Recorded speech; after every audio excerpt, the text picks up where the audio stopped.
Moi, ce qui m'intéressait, quand on a le boulot que je fais, on est très souvent dans le superficiel. Là, j'avais besoin justement de mettre en perspective certaines choses à laquelle je pense, sur lesquelles je me penche depuis un certain temps. Et donc, ça fait beaucoup de bien d'avoir cette espèce de brainstorming pendant toute une journée, de retrouver des idées dont on a besoin, d'avoir une réflexion justement qui va permettre, j'espère dans l'avenir, de voir des projets aboutir dans ma collectivité.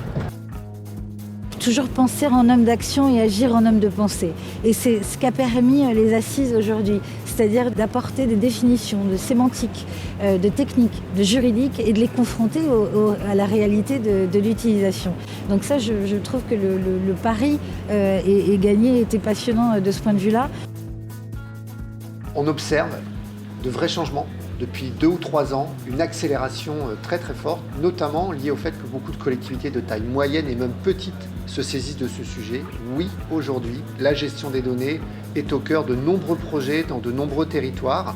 Il reste des étapes à franchir, notamment l'organisation de la gestion et la gouvernance de la donnée. Mais aujourd'hui, on assiste véritablement à la diffusion de pratiques innovantes qui prennent appui sur la data.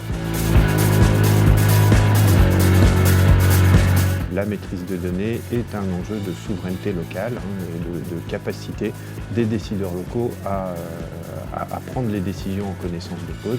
Et on va continuer de travailler pour faire en sorte que les collectivités s'approprient pleinement l'usage des données et qu'elles en gardent le contrôle.